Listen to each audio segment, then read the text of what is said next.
UofL scholarships under federal investigation. DEI policies in question. Imagine this: a federal investigation into scholarships designed to support marginalized students. That's exactly what's happening at the University of Louisville, one of 5 colleges under scrutiny by the U.S. Department of Education. The department has received complaints alleging that certain scholarships violate the Civil Rights Act of 1964, which prohibits discrimination. These scholarships are targeted at 3 underrepresented groups: LGBTQ+ students of color, undocumented students, and Hispanic students. The investigation is framed as aligning with the president's promise to prioritize America first. But here's where it gets controversial. The Fairness Campaign's director, Chris Hartman, questions the logic behind this investigation. Frequently, those students have been marginalized in higher education, just like everywhere else in America. He said, "The idea that this is what our federal government should be prioritizing, spending its time and spending our tax dollars ferreting out a $500 to $700 scholarship at a local university, is ludicrous." Hartman's perspective highlights a critical point.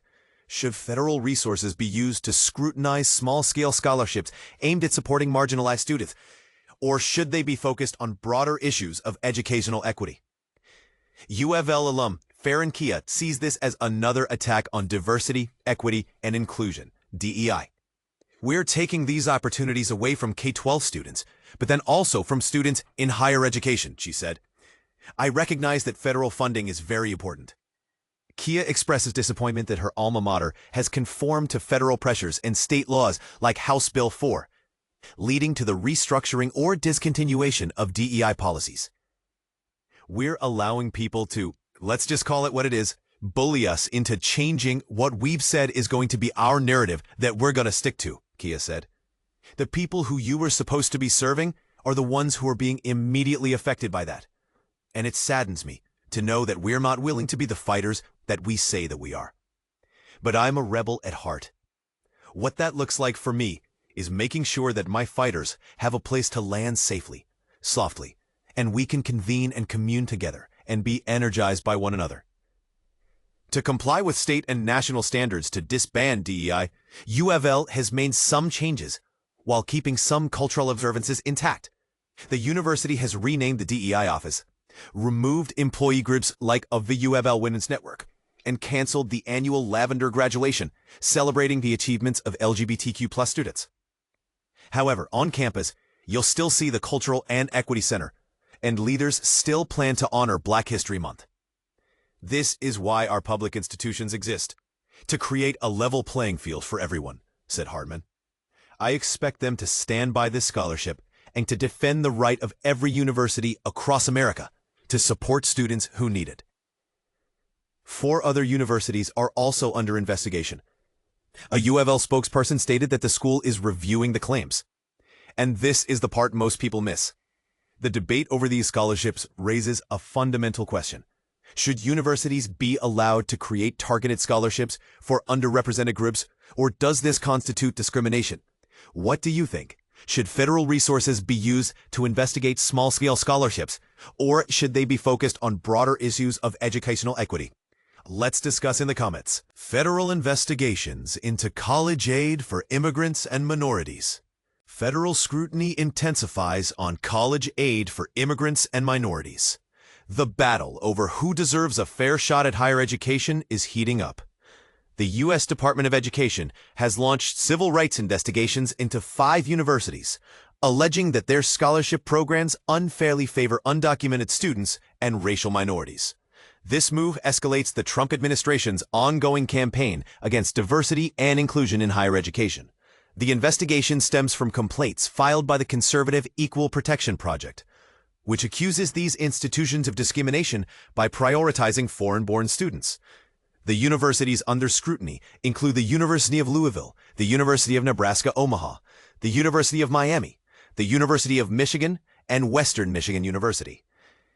The University of Louisville has acknowledged the claims and is currently reviewing them, while the other institutions have yet to respond to requests for comment.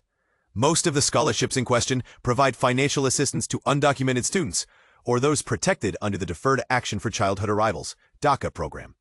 These students are ineligible for federal grants or loans, making institutional, state, and private funding crucial for their educational pursuits.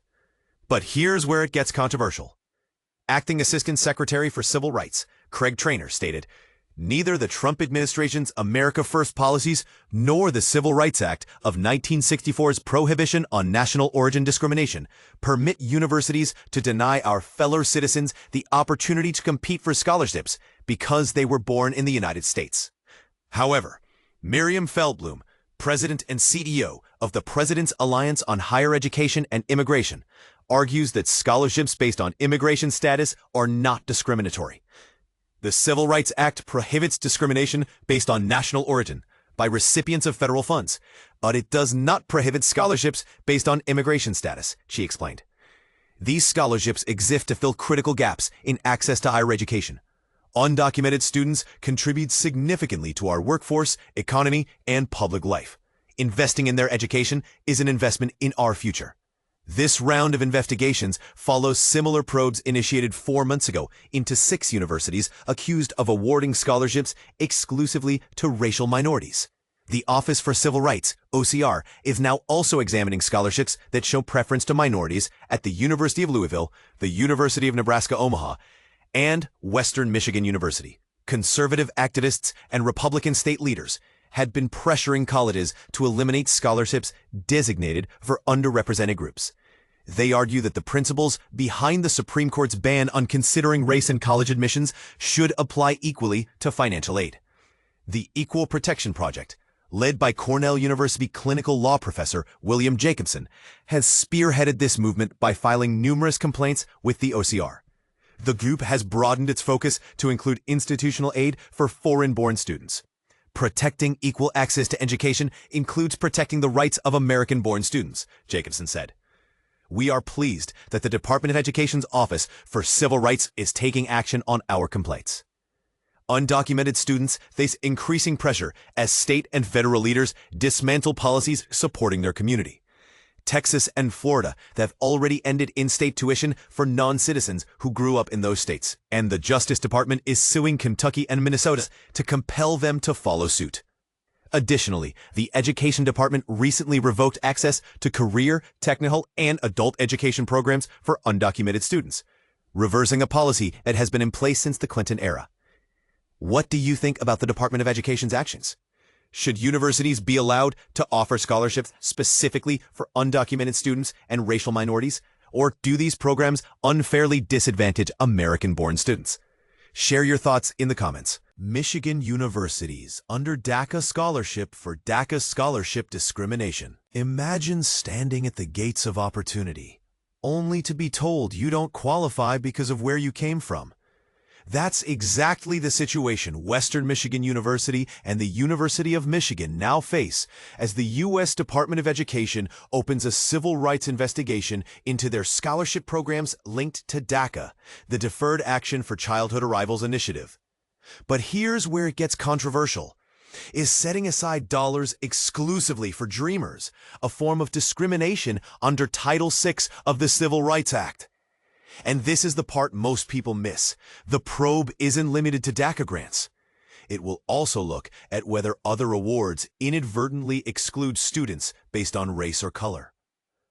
The inquiry zeroes in on scholarships at WMU's Sangren Hall and comparable offerings at Michigan's Ann Arbor campus. DACA has given legal protections to hundreds of thousands of immigrants who arrived in the U.S. as minors without authorization or overstayed their visas. They're allowed to work, study, and live here without fear of deportation. Now, Education Department officials want to determine whether specifying eligibility only for these students conflicts with federal rules that prohibit discrimination based on national origin, race, or color in any program or activity receiving federal aid. A spokesperson for Western Michigan University, Paula Davis, Associate Vice President for Strategic Communications, confirmed the notice arrived just days ago. "We take compliance very seriously," she said. "We are reviewing the scholarship program, and we will cooperate fully with the Department of Education's review." Similar investigations have been launched at the University of Louisville, the University of Nebraska-Omaha, and the University of Miami, all over questions of whether targeted scholarships cross the line into illegal exclusion. This investigation forces us to ask, should universities create scholarships aimed at specific populations? Or does that risk violating equal access protections designed to keep federally funded programs open to everyone? Could focusing on DACA recipients unintentionally shut out other deserving students who face significant hurdles? We want to hear from you. Does prioritizing dreamers protect a vulnerable group, or does it spark unfair treatment of others? Join the conversation below and share your perspective. Agree or disagree, your voice matters.